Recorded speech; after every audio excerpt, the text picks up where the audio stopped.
আসসালামু আলাইকুম। গত 2.5 মাস আগে মামার বায়োফ্লকে আমরা যশোর থেকে ভিয়েতনামে কই এনে ছেড়েছিলাম। কেজিতে প্রায় 3 থেকে 400 কই মাছ আমরা এনেছিলাম। এই মাছগুলি গত 2.5 থেকে 3 মাসে কি পরিমাণ বড় হয়েছে এটা দেখলে আপনি নিজেও অবাক হবেন। গত কয়েকদিন এই মাছগুলি দেখার জন্য যাওয়ার কথা ছিল, কিন্তু সময়ের অভাবে যাবো করে আর যাওয়াই হয়নি। প্রতিদিন কৃষিকাজের পাশাপাশি নিজেদের খামারের কাজের চাপে আমরা কোথাও বের হতে পারিনি। একটু অসুস্থতার কারণে আজকে বাসায় ছিলাম, যে কারণে ভাবলাম যে আজকে গিয়ে মাছগুলি দেখে আসি। সাথে করে মাছ আনার জন্য একটা খালুই নিয়ে গিয়েছি। এই খালুইতে করে মাছগুলি নিয়ে আসবো, যদি পছন্দ হয়, যদি সাইজে অনেক বড় হয় আলহামদুলিল্লাহ। তো এখানে আসার পর মাছ ধরার জন্য মূলত আমাদেরকে প্রথমে যেটা করতে হবে সেটা হচ্ছে এই বায়োফ্লকের পানিটাকে কমিয়ে ফেলতে হবে, অর্থাৎ পানিকে বের করে ফেলতে হবে এই বায়োফ্লকের মধ্য থেকে। পানি বের করার জন্য যে পাইপটা থাকে ওই পাইপটার মধ্যে আমরা একটা ফিতা পাইপ লাগিয়ে দিয়েছি, যাতে করে এই পানিটা একেবারে দূরে গিয়ে পড়ে, এখানে পড়ে নষ্ট না হয় জায়গাটা। এখন আমাদেরকে বেশ কিছুক্ষণ পর্যন্ত অপেক্ষা করতে হবে। এই পানিটা যখন কমে যাবে তখন এটার মধ্যে নেমে একটা নেট দিয়ে তারপর মাছগুলি আমরা ধরার চেষ্টা করবো এবং দেখবো মাছগুলি কেমন সাইজ হয়েছে। আলহামদুলিল্লাহ আমরা অপেক্ষা করছিলাম পানিটা কমার জন্য। মামার এখানে একটা কবুতর আছে, একেবারে শিকারী কবুতর। এর মা বাপ যা ছিল সবগুলাকে হচ্ছে যে আমাদের এখানে কটা বলে, এই কটায় নিয়ে গিয়েছে। কবুতরের খোপটা একেবারে খালি হয়ে গেছে। এই একটা মাত্র কবুতর ছিল যেটাকে ওরা পেলে পুষে তারপর শিকারি বানিয়ে ফেলেছে, বিশেষ করে মামা এটাকে করেছে।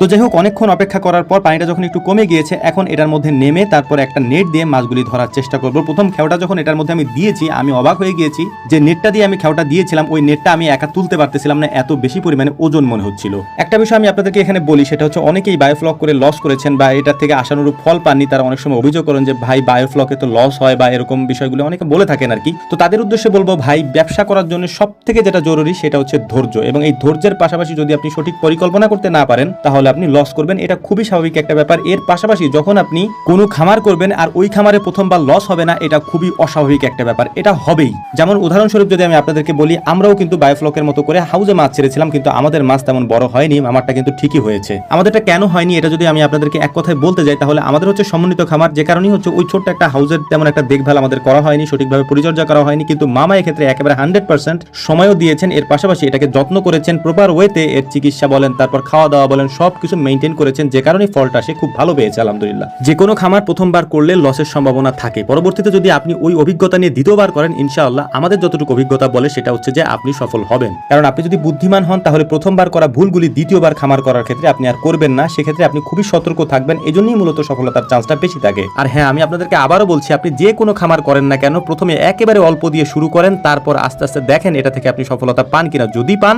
তাহলে পর্যায়ক্রমে এটাকে আপনি বাড়ান, কিন্তু প্রথমেই অনেক বেশি করে শুরু করতে যাবেন না, এতে হিতে বিপরীত হতে পারে। তো যাই হোক, আলহামদুলিল্লাহ মাছগুলিকে ধরে আমরা বাড়িতে নিয়ে এসেছি। মামাও আমাদের সাথে এসেছেন, তাই মাছগুলিকে আমরা রান্না করে মামাকে খাইয়ে দেবো এবং আমরাও যে কয়েকজন এখানে আসি আমরা খাবো ইনশাআল্লাহ। এর পাশাপাশি এই মাছগুলি আমাদের লাগে, এই কারণে এতগুলি মাছ আমরা নিয়ে এসেছি। আমাদের এখানে অনেকগুলি লোক আমরা একসাথে কাজ করি, যে কারণে হচ্ছে খাবার ক্ষেত্রে অনেক মাছ আমাদের প্রয়োজন হয় বা অনেক মাংস আমাদের প্রয়োজন হয়। আমাদের কাছ থেকে যারা দেশি খাঁটি সরিষার তেল অর্ডার করতে চান তাদের জন্য আমাদের নাম্বারটা হচ্ছে 01922228838। এই নাম্বারে যোগাযোগ করে আপনার অর্ডার